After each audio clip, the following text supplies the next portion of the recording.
Bonsoir à tous, merci de nous rejoindre. Voici les titres de l'actualité de ce lundi 24 février. Chargé par le président de la République, le Premier ministre a présidé la cérémonie de célébration du 69e anniversaire de la création de l'UGTA et du 54e anniversaire de la nationalisation des hydrocarbures. À l'occasion, Nadir Larbaoui a lu un message du président de la République dans lequel il affirme que ces célébrations témoignent de l'attachement profond de notre pays à son passé glorieux. Il a également inauguré une raffinerie de pétrole à Haoud el-Hamra. Ce 24 février marque donc la commémoration du double anniversaire de la création de l'UGTA et la nationalisation des hydrocarbures, un anniversaire qui marque le recouvrement de la souveraineté de notre pays sur ses richesses et leur exploitation. Retour dans ce journal sur les avancées spectaculaires de la Sonatrach, mais aussi les défis actuels auxquels l'entreprise doit faire face.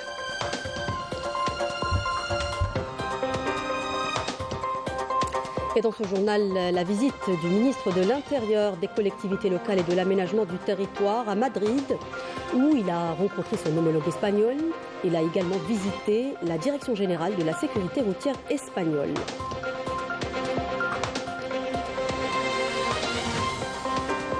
À l'étranger, au Maroc, la fronde sociale ne faiblit pas. Retour sur les manifestations qui ont touché plusieurs villes du pays ces derniers jours.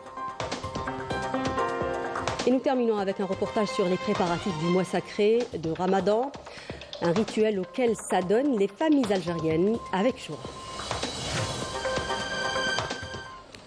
Bienvenue à tous, merci d'être avec nous. Chargé par le président de la République, Abdelmadjid Tebboune, le Premier ministre Nadir Larbaoui a présidé ce lundi dans la ville de Hassim Saoud la cérémonie de célébration du 69e anniversaire de la création de l'Union générale des travailleurs algériens, l'UGTA, et du 54e anniversaire de la nationalisation des hydrocarbures, placé cette année sous le slogan engagé pour le développement des ressources énergétiques, hydriques et alimentaires. Le Premier ministre était accompagné du ministre d'État, ministre de l'Énergie, des Mines et des Énergies renouvelables, du ministre du Travail et l'Emploi et de la Sécurité sociale et du secrétaire général de l'UGTA.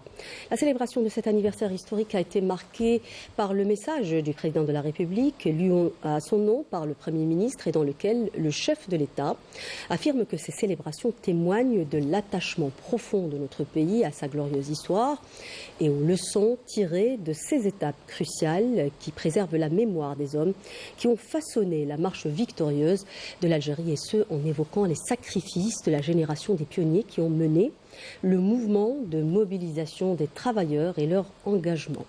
Je vous propose d'écouter le Premier ministre.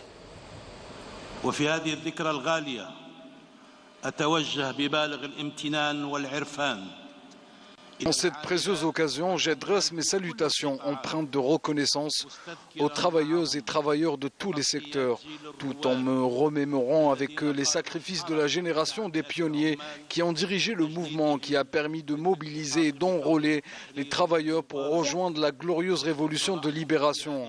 Je m'incline devant la mémoire du martyr et symbole, et cette idée, et celle du vaillant militant syndicaliste et martyr du devoir national, Abdelhak Ben Hamouda, ainsi qu'à la mémoire de tous leurs compagnons syndicalistes martyrs. La décision historique prise par les hautes autorités du pays, sous la présidence du défunt président Houari Boumediene, paix à son âme, en ce même jour de l'année 1971, constitue un prolongement de l'esprit de libération et une concrétisation de l'indépendance totale du pays. Une décision qui a reflété la sincérité de la volonté, le patriotisme de l'orientation et la fidélité au message de novembre ainsi qu'à nos valeureux martyrs. C'est de cet esprit que se sont nourries les hautes autorités du pays à l'époque. Les générations imprégnées de l'esprit de novembre se souviendront à jamais des qualités de ce grand homme, leader national loyal et veillant à préserver le caractère social de l'État, attaché à la préservation des richesses du pays et sa souveraineté. Le président de la République a affirmé dans son message que l'Algérie est fière de ses réalisations consécutives durant les dernières décennies, et ce dans les domaines des hydrocarbures, tout en se félicitant du niveau de compétence et de maîtrise qu'ont atteint nos cadres qui gèrent nos installations pétrolières et qui appartiennent à ce secteur vital. Face aux défis actuels, Nous sommes fiers des réalisations successives au fil des décennies dans le secteur des hydrocarbures et saluons le haut niveau de compétences et la maîtrise de nos cadres dirigeants, nos installations pétrolières ainsi que tous les professionnels et travailleurs activant dans ce secteur vital. En cette occasion, je réaffirme notre détermination à tracer et à mettre en œuvre des politiques nationales visant à opérer un tournant stratégique passant de la dépendance aux hydrocarbures à la diversification de nos exportations. Je vous assure que l'État ne ménagera aucun effort pour renforcer les acquis sociaux dont bénéficient les travailleurs, améliorer leur cadre de vie et de travail conformément aux principes de l'État à caractère social consacrés dans la déclaration du 1er novembre. Le Premier ministre a procédé à la pose de la première pierre du projet de réalisation d'une nouvelle raffinerie de pétrole à Haoud al-Hamra, à Hassim Saoud, un projet qui vient en concrétisation des instructions du Président de la République, qui a insisté sur sa relance, et ce à l'occasion de 2 conseils de ministres. La raffinerie devrait produire des quantités supplémentaires d'essence et de gasoil. Elle renforcera également les capacités nationales qui ont contribué à l'autosuffisance dans le domaine des ressources pétrolières, et ce en concrétisation de la stratégie du secteur. Écoutons. Ce projet qui a été décidé par le président de la République parmi tant d'autres grands projets qui incarnent réellement la vision stratégique du chef de l'État visant à promouvoir les capacités nationales en matière de valorisation des hydrocarbures et par conséquent le renforcement de la sécurité énergétique du pays. Sans oublier que ce projet ouvre de nouvelles perspectives afin de renforcer la position de l'Algérie au sein du marché pétrolier mondial. Nous en parlons depuis le début de ce journal. Ce 24 février marque la commémoration du double anniversaire de la création de l'UGTA, l'Union Générale des Travailleurs Algériens, et la nationalisation des hydrocarbures. Un anniversaire à forte symbolique dans l'histoire de notre pays et le sens du sacrifice, de la résistance et de l'attachement du peuple algérien à l'autodétermination et au recouvrement de sa souveraineté sur ses richesses et leur exploitation, et ce pour dessiner les contours de son avenir, nous dit Raouf Hamouche dans cette évocation. Le 24 février 1956, en pleine guerre de libération, naît l'Union Générale des Travailleurs Algériens sous l'impulsion d'Issa Idir et de plusieurs militants patriotes. L'objectif de l'UJTA, défendre les droits des travailleurs tout en s'inscrivant dans la lutte contre le colonialisme. Malgré la répression, l'UJTA joue un rôle crucial en mobilisant les travailleurs pour soutenir l'indépendance. Il faisait de la diplomatie syndicale. Il se déplaçait énormément à l'étranger pour mener des campagnes de sensibilisation auprès d'autres syndicats internationaux. La vengeance du colonisateur français contre les syndicalistes algériens fut brutale. Des centaines d'entre eux furent emprisonnés dans des prisons et des camps de détention. Et cet Idir sera enlevé, séquestré et torturé par les bourreaux français. Il a enduré des formes indescriptibles de torture physique et psychologique. Ils ont brûlé chaque partie de son corps. Il est tombé en martyr le 26 mai 1959. La contribution des travailleurs à la lutte de libération, à l'édification de la patrie et à sa défense durant la tragédie nationale restera gravée dans la mémoire de l'Algérie et de son peuple. La classe ouvrière a payé un lourd tribut de sacrifices et de martyrs. La nationalisation des hydrocarbures le 24 février 1971 est considérée comme l'une des décisions capitales de l'histoire de l'Algérie indépendante, qui a permis de mettre fin à la dépendance économique après avoir arraché l'indépendance politique.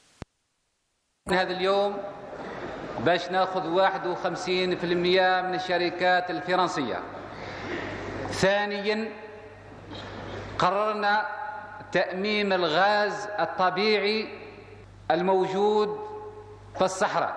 ثالثا قررنا تأميم النقل البري، يعني كل الأنابيب اللي هي خارجة من الآبار هذه تصبح ملك متاع الدولة. Le 24 février reste donc une date qui marque le double anniversaire d'abord de la création de l'UJTA en 1956 et la nationalisation des hydrocarbures 15 ans après. 2 décisions historiques ayant démontré la capacité de mobilisation des travailleurs algériens et constitué une source d'inspiration pour les mouvements de libération. Il faut savoir que des avancées spectaculaires ont été enregistrées par la Sonatrach en matière d'industrie pétrolière et gazière en plus de 60 ans d'existence. Seulement, le défi actuel réside plutôt dans la transition énergétique. Notre équipe s'est déplacée à Bir Rabaa, au nord dans le bassin de Berkine, pour constater l'emplacement de la station photovoltaïque de 10 MW. Voyez ce reportage signé Saïda Mayouf. L'histoire des hydrocarbures en Algérie est marquée par plusieurs étapes clés, depuis la découverte des premiers gisements jusqu'à la transformation du secteur énergétique en un véritable moteur économique du pays. Cette évolution s'est déroulée dans un contexte de pré-indépendance, d'indépendance, de nationalisation et d'ouverture progressive sur le marché mondial. Seulement voilà, l'industrie pétrolière et gazière traverse actuellement une étape déterminante, régie par les exigences environnementales, à savoir l'impérative réduction des émissions de gaz à effet de serre et la transition vers des sources d'énergie durables. Pour un constat de visu sur les avancées spectaculaires du géant énergétique Sonatrach dans son engagement résolu en faveur d'une économie plus propre, plus respectueuse de l'environnement, cap à présent sur un des champs de production de Sonatrach. BRN Bir Rabaa Nord, dans le bassin de Berkine, 730 km au sud-ouest d'Alger, 230 km de Hassim Saoud et 70 km des frontières tunisiennes. Nous prenons la route dans cette immensité désertique où les fabuleuses dunes de sable sont les maîtresses des lieux. À une dizaine de kilomètres plus loin du CTH, nous parvenons à notre destination. Le groupement, dans le cadre d'un mémorandum d'entente entre Sonatrach et ENI, a lancé la réalisation de la première station photovoltaïque dans un souci de développement des énergies renouvelables en Algérie. C'était une première en ce temps-là. Donc cette station où on est a commencé à produire de l'électricité en 2019. Donc c'est une station de 10 MW. Considérée comme centrale pilote, cette installation solaire comprend un laboratoire spécialisé dans l'énergie solaire. Un laboratoire solaire qui a été conçu pour étudier de différents types de panneaux solaires et dans les conditions réelles. C'est un laboratoire intelligent. Il peut fonctionner autonome. Toujours dans le bassin de Berkine à Ouargla et après la centrale solaire BRN1, une autre, BRN2, à proximité de la première, a vu le jour. Le groupement Sonatrach-ENI ne compte pas s'arrêter en si bon chemin. Outre ces deux centrales photovoltaïques, une troisième est en phase d'étude. Ceci traduit parfaitement l'importance stratégique que le partenariat Sonatrach-ENI accorde au développement des énergies renouvelables, un partenariat qui reflète parfaitement l'excellence du niveau de coopération entre l'Algérie et l'Italie. La stratégie climat de Sonatrach entend jouer un rôle majeur en matière de transition énergétique.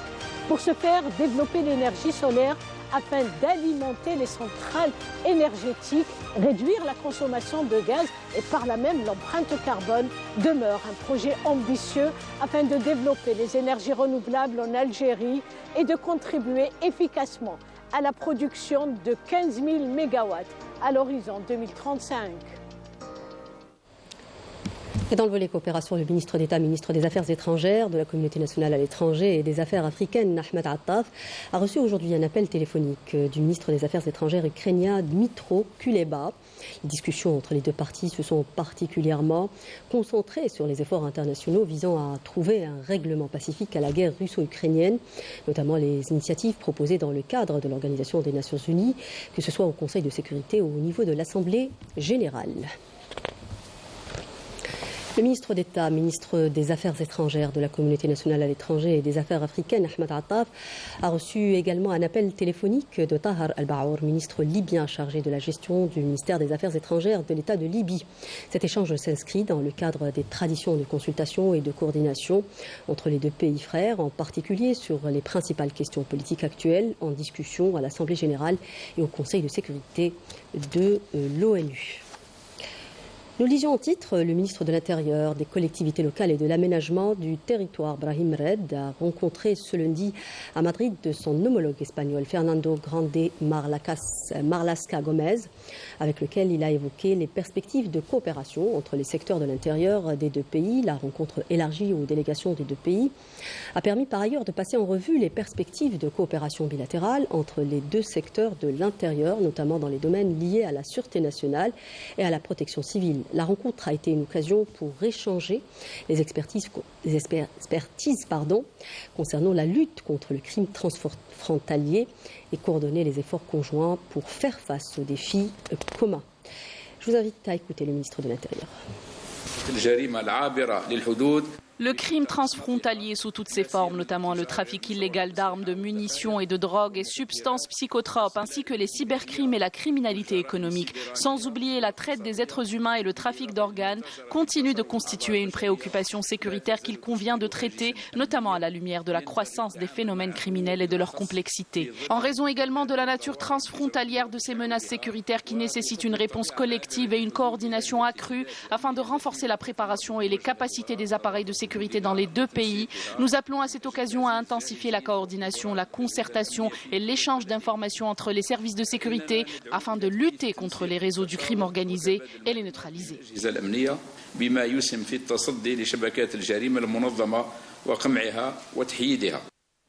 Le ministre de l'Intérieur a également visité la Direction générale de la sécurité routière espagnole, une visite au cours de laquelle Brahim Red a écouté un exposé sur le travail et les différentes interventions qu'entreprend cette direction, et ce, au niveau des routes.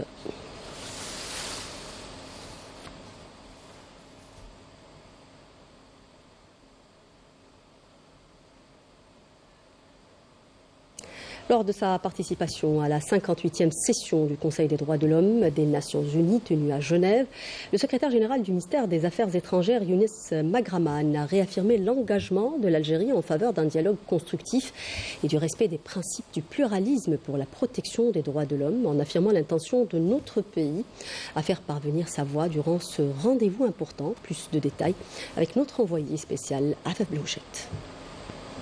À Genève, lors de la conférence de haut niveau sur le désarmement, l'Algérie s'est exprimée avec force pour rappeler l'urgence de redynamiser les efforts internationaux en matière de désarmement nucléaire. Engagée de longue date dans la promotion de la paix et de la sécurité internationale, la diplomatie algérienne plaide pour une relance des discussions au sein des Nations Unies.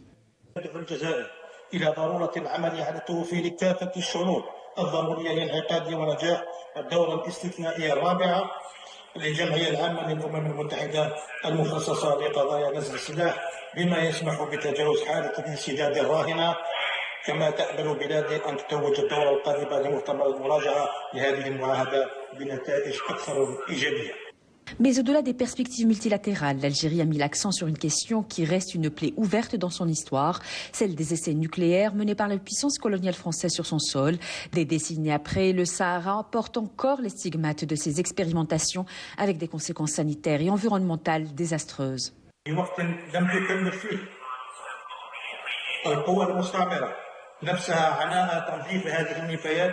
الناتجة عن هذه التجارب ناهيك عن التعتيم الذي تمارسه من خلال الامتناع عن تقديم أي معلومات دقيقة عن أماكن إجرائها أو حدود تأثيرها.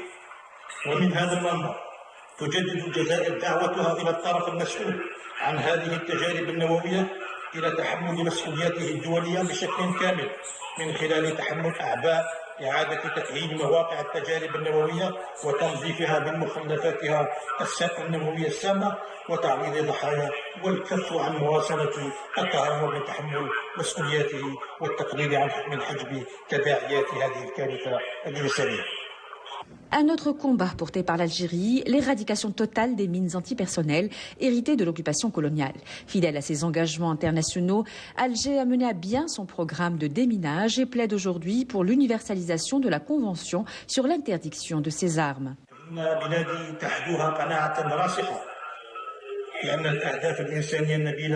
التي تضمنتها الاتفاقية لا تكتمل إلا بتحقيق عالمية هذه الاتفاقية من خلال حث الدول غير الأطراف خاصة الإفريقية منها على الانضمام إليها للتخلص من كامل المخزون العالمي لهذه الألغام التي تشكل تهديدا على حياة المدنيين والأبرياء بالدرجة الأولى. Dans un contexte international marqué par la résurgence des tensions et des conflits, l'Algérie a rappelé que le recours à la force ne saurait être une solution viable. Elle appelle au retour à la diplomatie et condamne fermement les agressions militaires menaçant la paix mondiale et particulièrement à Gaza. وتغليب الحلول السياسية والتفاوضية لفض النزاعات بدلا من اللجوء إلى القوة لما لها من آثار تدميرية كبيرة ولنا في وضع حال العدوان الإسرائيلي على غزة خير الدليل على هذه الحقائق المؤسفة. Mais au-delà des enjeux liés au désarmement, l'Algérie poursuit son engagement dans les grandes instances multilatérales. Ce matin, la délégation algérienne, conduite par le secrétaire général du ministère des Affaires étrangères, Lounès Magraman, a pris part à la 58e session du Conseil des droits de l'homme des Nations Unies, qui se tient à Genève jusqu'au 4 avril. Dans un contexte de tensions croissantes, cette session réunit près d'une centaine de chefs d'État et de ministres pour y examiner plus de 80 rapports sur l'état des droits humains dans le monde, mais les défis sont immenses. En marge de ces travaux, le secrétaire général des Affaires étrangères a eu plusieurs rencontres bilatérales, notamment avec Yuri Pimentel, vice-ministre vénézuélien aux Affaires africaines, et Nicolas Stojanovic, secrétaire d'État auprès du ministre des Affaires étrangères serbe.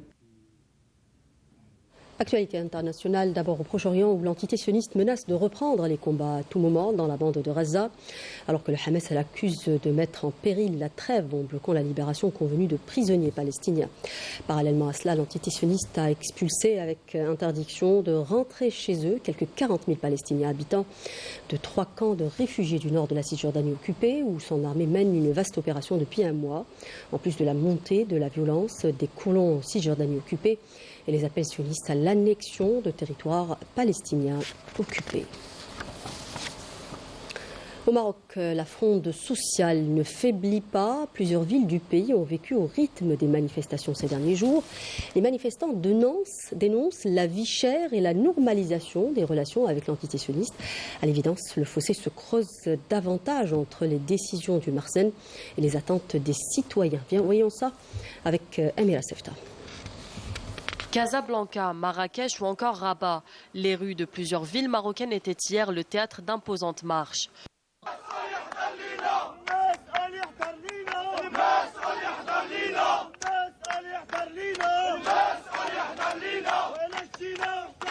Une nouvelle escalade dans la contestation sociale contre la flambée des prix, le chômage et les restrictions des libertés syndicales. Des protestations successives où le peuple marocain a exprimé encore une fois son rejet de la visite des responsables sionistes au Maroc, refusant toute normalisation avec l'entité sioniste.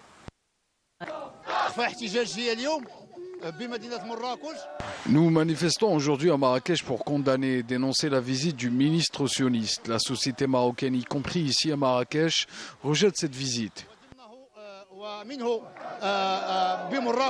Des rues marocaines en colère, aux scènes de démolition et d'expulsion, dépossédés de tout, les Marocains se retrouvent du jour au lendemain plongés dans une souffrance insupportable, subissant les conséquences d'un système sans scrupules et arbitraire, les laissant livrés à eux-mêmes, sans protection ni espoir d'un lendemain meilleur. Nous vivons comme des réfugiés. Quand je regarde ma mère, je la vois dans un état déplorable.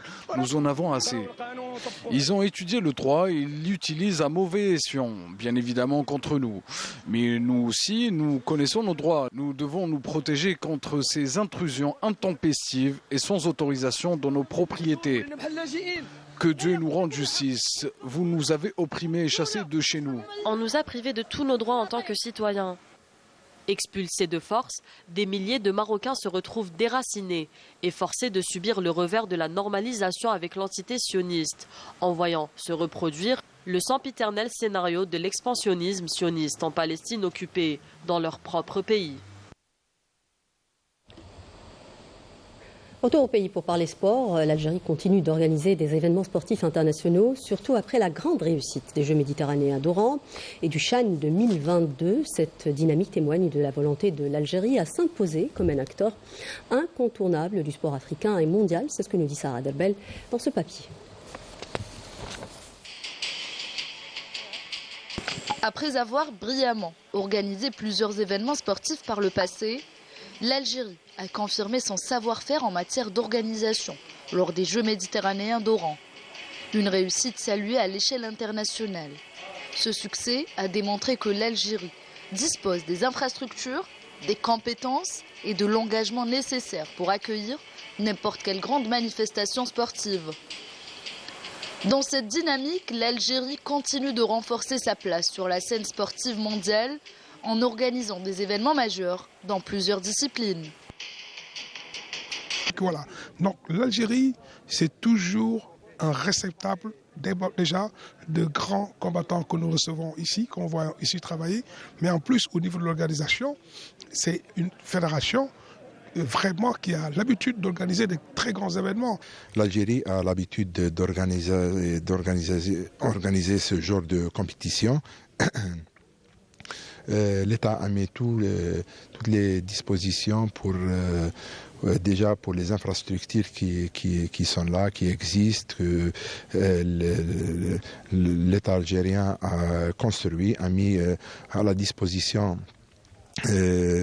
des jeunes pour s'exprimer dans différentes disciplines. Ce sont là des atouts qui permettent de renforcer la diplomatie sportive et s'installer en force dans les différentes instances internationales, ne dit-on pas que le sport est une vitrine d'une nation en bonne santé.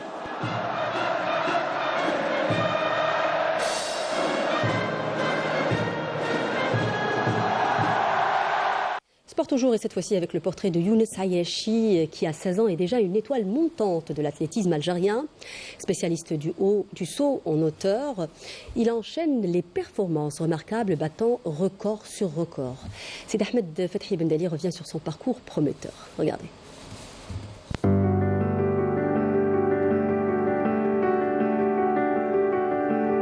À seulement 16 ans, Younes Ayachi s'impose déjà comme une figure montante de l'athlétisme algérien. Né le 12 avril 2008, ce jeune prodige du saut en hauteur ne cesse de repousser ses limites. En septembre 2024, lors des championnats arabes des moins de 18 ans à Al-Taïf, en Arabie Saoudite, Younes avait décroché la médaille d'or, offrant ainsi une 3e consécration à l'Algérie. Cette performance avait marqué le début d'une ascension fulgurante sur la scène internationale. Sous la houlette de son entraîneur Houssine Bourkandoul, Younes a démontré une progression constante. Bon, il était à l'école avec moi, il était en Benjamin, il était déjà champion d'Algérie Benjamin 1, Benjamin 2, minime 1, minime 2. L'année passée, il était première année cadet, donc il a fait le record d'Algérie en Arabie Saoudite au championnat arabe de 11. Voilà, cette année, il est deuxième année cadet, on est en train de travailler, il est en nette progression. Voilà, c'est un athlète à prendre en charge, c'est un athlète, c'est une révélation. معكم العداء أياشي يونس صاحب الرقم القياسي الوطني والعربي. الحمد لله اليوم قدرت نحقق الرقم جديد يعني رقم جزائري جديد وعربي وهذا أنا نشكر المدرب تاعي باسكو هو اللي وقف معايا بزاف نحسب لي العام هذا نقدرنا نصوتي الدوفا إن شاء الله. La détermination et le travail acharné de Younes Ayachi laissent présager un avenir brillant. Son parcours inspire déjà de nombreux jeunes athlètes algériens témoignant du potentiel et de la vitalité de l'athlétisme national. L'autorité nationale indépendante de régulation de l'audiovisuel a appelé ce lundi dans un communiqué les chaînes audiovisuelles à présenter des programmes variés et de qualité durant le mois de Ramadan, à même de répondre aux attentes du téléspectateur et de l'auditeur algérien, soulignant la nécessité de respecter les spécificités du mois sacré. L'autorité qui a réitéré son attachement au professionnalisme et au respect de l'éthique et de la déontologie professionnelle a rappelé aux chaînes la nécessité de respecter la durée autorisée des spots publicitaires et à adopter des critères internes d'autocontrôle à même d'assurer l'équilibre entre la liberté de créativité et la responsabilité médiatique et de contribuer à présenter un contenu en cohérence avec la spécificité du mois sacré. Et justement, vous êtes nombreux à vous préparer au mois sacré du Ramadan, duquel nous sépare moins d'une semaine. C'est un rituel auquel s'adonnent les familles algériennes avec joie. Les femmes particulièrement et les mères de famille investissent les étals des marchés pour les épices et autres ingrédients qui constitueront le repas du iftar. L'ambiance festive et conviviale du Ramadan est déjà perceptible. Allons faire les emplettes à Ali Mellah, à Alger, avec Raouf Hamouche dans ce reportage. À l'approche du mois sacré, les Algériens sont nombreux à se ruer vers les marchés pour faire leurs achats. Entre les étals colorés de fruits frais et secs et ceux des légumes frais, ils ont l'embarras du choix. Mais beaucoup de consommateurs attendent la veille de Ramadan ou le jour J pour faire leurs emplettes. Moi, je prépare soit la veille, soit le jour même. Voilà, c'est les habitudes. Pas du tout. Parce que moi, j'attends avant une semaine. Là, je ferai, c'est-à-dire mes courses. À quoi bon de se précipiter?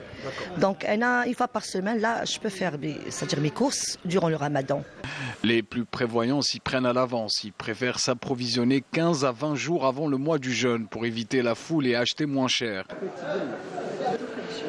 Certains viennent même de l'étranger pour acheter des produits connus pour leur qualité.